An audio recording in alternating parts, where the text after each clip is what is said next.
Today I am bringing you a video that no one requested.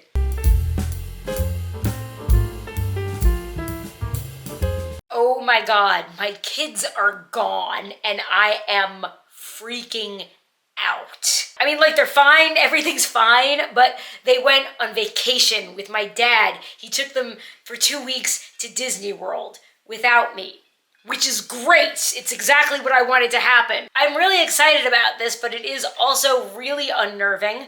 I don't talk about my kids a ton on this channel, but you know, they do take up an awful lot of my time. I'm just about to crack open an alcohol-free Heineken and eat an entire pint of dairy-free mint chocolate chip ice cream by myself. While I have the place to myself for a while, I thought it would be fun to show you guys my house. I'm gonna start with the room that I actually show the most of on this channel, my office. If you watched my video about why I can't use calendars, I completely forgot my most recent calendar fail right here, which is this beautiful 12 by 12 Los Angeles themed 2024 calendar. As you can see, it's still on May. It's July 20th. So I bought this calendar at the beginning of the year for a very, very specific purpose. Somebody who I watch on the social medias was doing this thing where she like struggles with mental illness and stuff, and she made a calendar for herself, and if she was good and didn't engage in any of her like negative mental illness behaviors for an entire day, like when she had a good day, she put a sticker on the calendar to mark her progress. I thought that was a really cool idea, so I got myself a calendar and some stickers, and I started tracking my own progress as well. I think I did it a couple times in January, skipped February altogether, and then we have like 6 days in March here. The problem with me and this project was I never set really clear criteria for what would constitute having a good day. And then I just got distracted and kept forgetting to do it and got discouraged and gave up. But while we're here, at least we can turn it to the correct month. By the way, the person who inspired me to do this very shortly after I saw that video had like a mega meltdown on a live stream and has not been seen anywhere on social media since. This is my kid artwork wall that I look at and get inspired by. These are all just colorful, fun things my kids have made for me over the course of time. There's a Mother's Day card here, and then there's a Valentine's card here, that kind of stuff. Sometimes I look up at this and it makes me happy. This is a thing my daughter made me for Mother's Day this year. Look, from this side, it's hearts, right? But then, if you come over here, it turns into cupcakes. This is my whiteboard. It's kind of old news. You've seen it before. Job search self-pity cycle is now gone from the whiteboard. Now it has been replaced with this advertisement for a fashion show that my children held in this office for me and the cat. It was great. It was like a gala event. The reason I actually purchased the whiteboard originally was because I thought I was going to get a job as a web developer, and everybody told me that I needed to practice writing out algorithms on whiteboards so that I would be able to do it really well when I had a coding job interview. That never happened, so I just use it for YouTube videos. This is a really cool Alice in Wonderland puzzle that I got for $2 in a thrift store, and I was really excited and super motivated to put it together for about 1 day, and I got about 25% of it done, and then I left it sitting out here for about 5 months. And one day I just suddenly realized how depressing that was, so I put it all back in the box. But I am confident and excited that, especially now that I got some time on my hands for a couple weeks, I'm gonna bust this out and I'm gonna put it together again. We have some of my amazing artwork here. That's a tree I painted about 16 years ago. Here's my boy Toasty. This is my favorite piece of artwork I own. I made a short about him once. It's literally a piece of toast. These are my notebooks that I keep out all the time. so I can just, when a thought comes in my head, I can write it down so I don't lose it or get distracted by it. This one is for lists, like my daily, weekly to-do lists. This one is for video ideas and like video scripts. And this one is just my journal where I write down all my thoughts and my feelings. And this is a cherry chapstick I stole from my son. He got it trick-or-treating. Somebody was giving out cherry chapstick to all the kids. This was a gift of sorts given to me by one of my new subscribers. If you're watching, hi and thank you. Paintings on the wall, you've already seen those.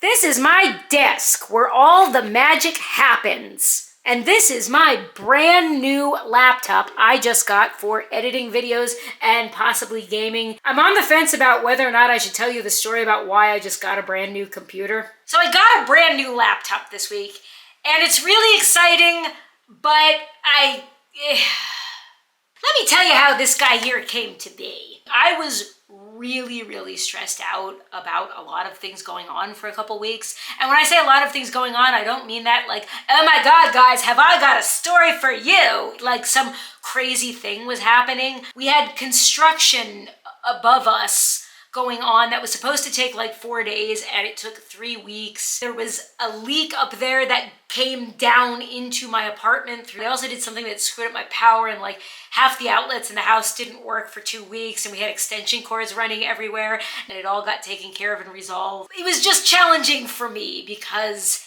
anything that gets me off of my routine or out of my regular habits has this like cascading effect of stress. I really had to stand up for myself and assert myself a couple times, and that was really stressful. Tell me if this happens to any of you guys. Stress for me has this really bad kind of domino effect. I get stressed out about one thing happening, and then I carry that stress into the next situation, the next, and the next, and it severely affects my ability to focus and pay attention, and I start making stupid mistakes. My baseline ability to focus on a task to completion is not fantastic anyway, and when you add any kind of stress or anxiety or a communication problem, it just gets so much worse. Got really upset with myself and just circumstances because I made a couple mistakes at work, putting water to boil on the stove and then walking away and forgetting about it. I was doing really dumb stuff like that. Saturday night, I had just finished editing a video at like 11 o'clock at night. It was like, the video was like 95% done, and my laptop was on my bed, and I had a cup of tea somewhere, and I was like doing something with the cat, and I spilled tea on my computer and completely fried it. I immediately, without even thinking, got onto bestbuy.com and just bought a brand new laptop. I knew the computer was completely dead and there was no point in even trying to fix it right away. Fortunately, I was able to bring it into Best Buy and have them take it apart and get the data off the hard drive and put it on a flash drive for me. Got the video edited and uploaded. It's up there. You can go watch it right now.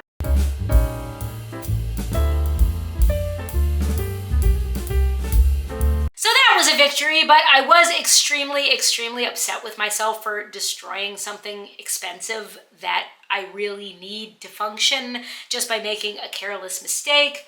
It was like the end of a long stream of careless, I can't keep it together and pay attention to what I'm doing type mistakes. All told, it set me back a total of over $1,300. It's just a stupid, stressful thing, and I'm embarrassed that I made a dumb mistake like that. On a positive note, honestly, I think the reason I was so quick to jump up and buy a brand new computer right away was I knew I needed another one. When I got the last laptop, it only really had 10 usable gigs of RAM. So that recently, when I decided I was going to upgrade the quality of the videos on my channel, that laptop could just barely edit a video. Premiere would crash like 14 times every time I opened it to edit anything. This baby's got 32 usable gigs of RAM and a much bigger hard drive. Let's move on.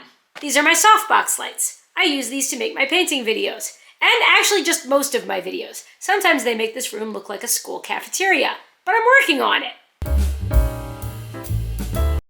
It used to be this was all just sort of one big room, and my bed was facing My bed was against the wall like a normal person's bed. Now it's like kind of in the middle of the room and it's facing a wall. I am not actually diagnosed on the autism spectrum, but I find a lot of the advice that is given to people with autism spectrum disorder is incredibly helpful to me. So I watch a lot of videos where people sort of give tips about that stuff. One of the videos I was watching was talking about sleep hygiene, because boy, do I need to improve my sleep. One of the things they said was that your bedroom should be really, really calming and minimal. It shouldn't be full of like crazy bright colors and have like a million action figures or a bunch of stuff in it.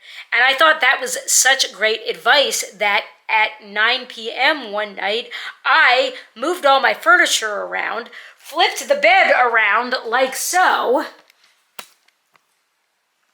and busted out a can of paint I had hidden in a corner somewhere and painted this wall slate gray, trying to address my probably ADHD related sleep issues by impulsively jumping out of my bed, moving my furniture, and painting a wall when I was supposed to be going to bed. But it was actually kind of fun. I painted it with my daughter. It only took like 45 minutes. And can I tell you, it has actually been a game changer. Because when I was listening to that guy talk about how you shouldn't have a lot of chaotic stuff to look at in your bedroom at night because it makes it hard to go to sleep, I was sitting here on the bed and I looked around like,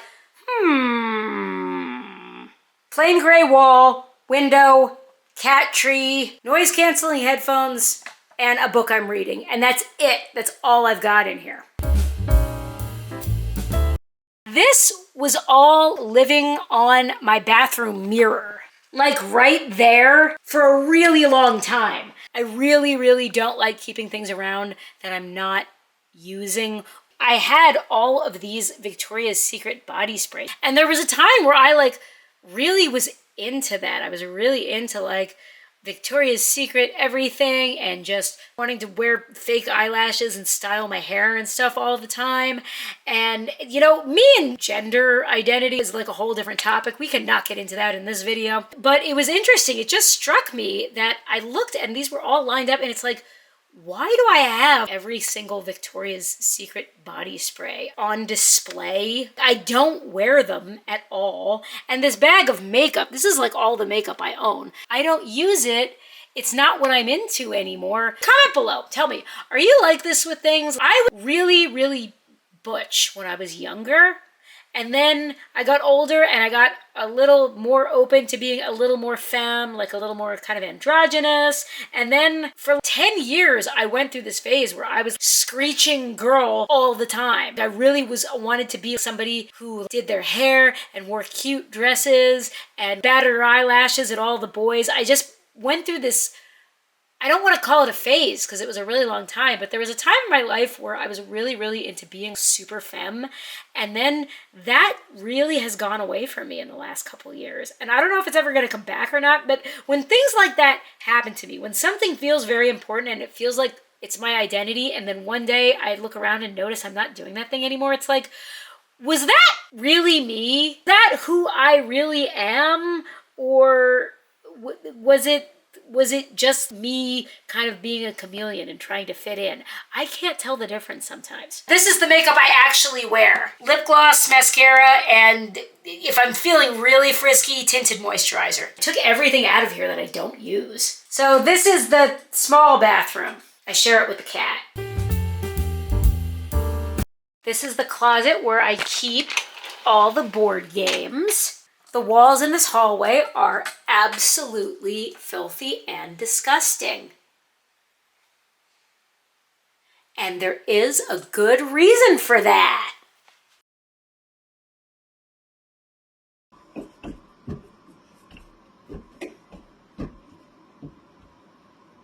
Right here at the end of the hallway is my kids' room. I'm not going to show it to you because they're not here. Imagine 2 twin beds with a million pillows and blankets, no sheets, and a carpet made out of stuffed animals and Legos.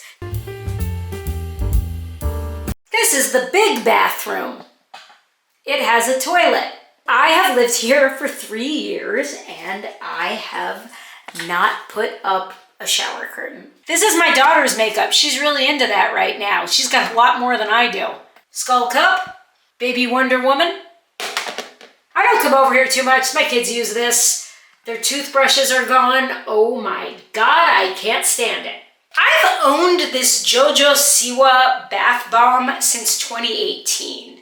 I can explain. When I lived in Seattle, like the year before I moved to Vegas, I had an eBay store for a while. Like I would find things in thrift stores or just some on ultra clearance, and I would resell them online. And I would occasionally buy bulk overstock return stuff. When you return a product to Target, or a product gets discontinued, or they just don't feel like having it on the shelf anymore for some reason, they will just auction it all off to these companies who then resell it in bulk. Buy like a whole pallet of discontinued backpacks from Walmart or something. I didn't take it super seriously, but I did dabble for a while. I bought bulk boxes of random returned or discontinued like bath and beauty products from Target. Do you remember when JoJo Siwa was like all over Target? Half the sections in Target had something with her face on it. I got a bunch of these and they all sold. And I've kept this one for this long. I moved with it twice, I guess thinking that one night me or the kids would have a relaxing bath and we'll use it. It's a color twist. I don't know what that means. If you can't tell, I'm not a person who holds on to a lot of things, but for whatever reason, the JoJo Siwa bath bomb, been holding on to it.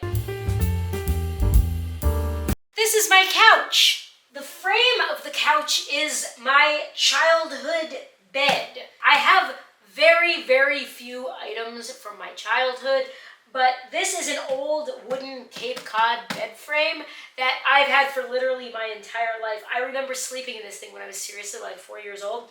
My dad kept it in his basement for like something like 22 years when I was living out west. I painted it pink and green. I painted the living room pink and green because this is the paint that I used to paint my kids' bedroom and it was what I had left over. The couch matches the walls, which I am personally very impressed with myself for doing. I got this futon mattress on Amazon for $170, which is actually kind of a lot of money for me to spend on a piece of furniture. This bear's name is Tiny. I got this bench sideboard thing out of the trash, and right now it is holding up a fantastic 5-story Lego structure that my son created. I think the story with this one is it's a robot factory and the robots have taken over. This is an extremely organized closet.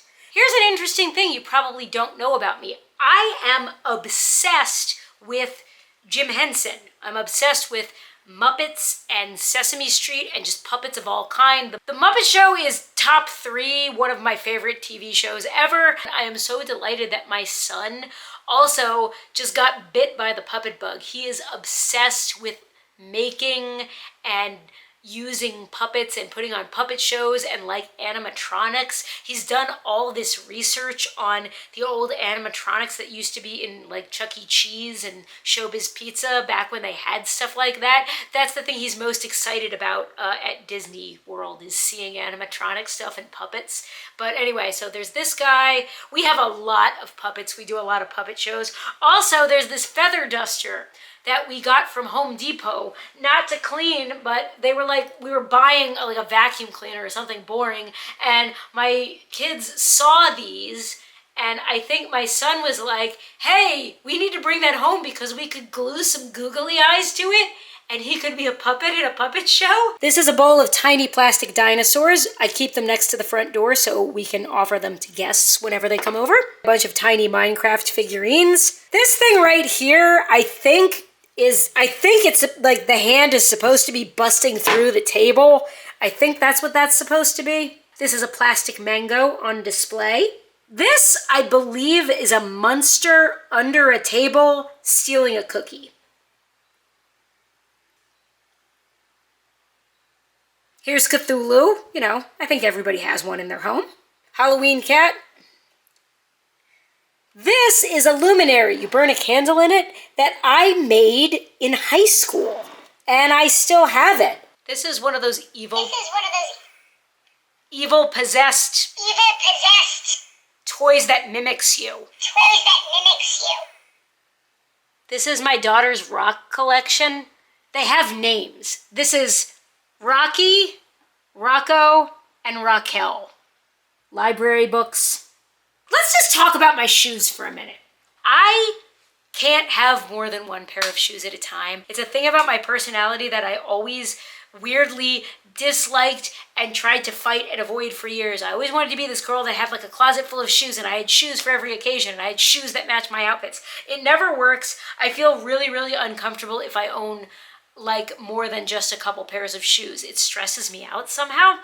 I have to wear the same shoes all the time. This is super similar to the calendar fail thing. Every time I buy shoes, which is like maybe once a year or every other year, I will go to the store and I will buy 2 pairs of shoes. And I'm like, I'm gonna have 2 pairs of cute shoes. And I'm gonna wear both of them this time because I'm gonna start getting fashionable and have 2 pairs instead of 1. Never works. The one of them I always can't wear. It's weird, it's uncomfortable, it's awkward, I can't get used to it. This is my current pair of shoes. It's a pair of flip-flops that cost $15 instead of $10. Fancy. I wear these to work, I wear them to go for a walk, I wear them to go out to dinner, I will wear them to your wedding. These are the only shoes I wear until they fall apart or get comfortable, and then I will buy a new pair. Pretty much all my shoes are flip-flops. I don't really believe in non-sandal shoes. I do own one other pair of shoes just for situations where it's utterly ridiculous to wear flip-flops, like so ridiculous even I'm not going to do it. Like if I'm going hiking or something, I do have these. Purchased these 6 months ago. I have worn them twice. I don't have the bandwidth to choose a pair of shoes every day. I have 1 pair of shoes and like 6 shirts, and I can't really use more than that. This is the comfy chair in our house. It's like a $15 fold-up chair from Target. I have no idea what the hell this is, but I love it and I'm saving it forever. Hello there. I don't know what the solution is to this problem exactly, but I'm not interested in finding out about it today. I keep all my really important paperwork in here, like booklets for old Lego sets that we've put together. Here's my framed photo of the Golden Girls. She's cute. Here's a whole lot of Legos. Here's my dining room table. A lot of people say you should sit down and eat dinner with your family every single day because it's a really good, healthy thing to do for your kids, to sit at a table and eat food together every day. F those people. I spend plenty of time with my kids. We talk all the time. I love them so much. I do not need to sit and listen to them kicking each other and chewing their food really loud while I'm trying to relax and have dinner. Like, we don't eat dinner together most of the time, and we definitely don't eat at this table. This is a painstakingly detailed replica of a box of Crayola crayons that my son made when he was 6. These boxes in the corner of my dining room have been sitting here since we moved in. They are full of things that I don't want to display in my home because I feel they no longer represent me, but also don't feel like I should just throw away or give away. Once I put something somewhere in my house, it's like it just lives there. How sad is that? This is a painting of a space squid that I did in 2008. That's an M&M.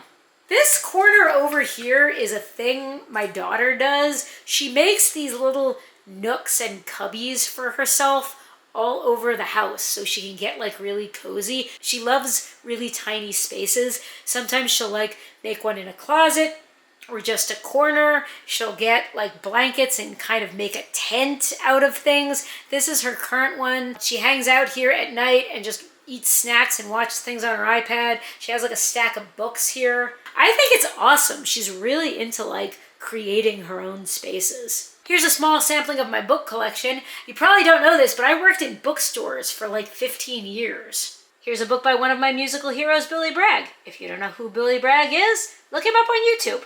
I am sort of a collector of Dr. Seuss books. This is my actual childhood copy of Green Eggs and Ham from the 80s. Everybody knows like The Cat in the Hat and Oh, the Places You'll Go. You've read Horton Hears a Who, but have you ever read Horton Hatches the Egg? If I Ran the Circus? Oh, here's a good one. Bartholomew and the Oobleck. Fidwick, the big-hearted moose. And the King in Stilts. Here's tiny air hockey.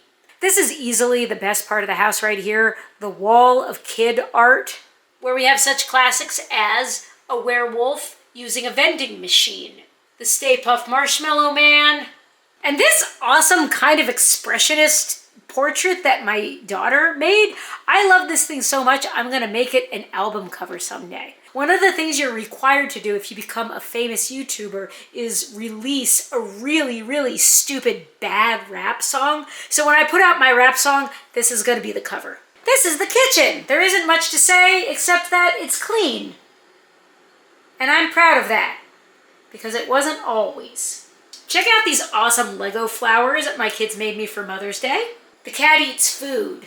I keep my utensils in a Tasmanian devil jar.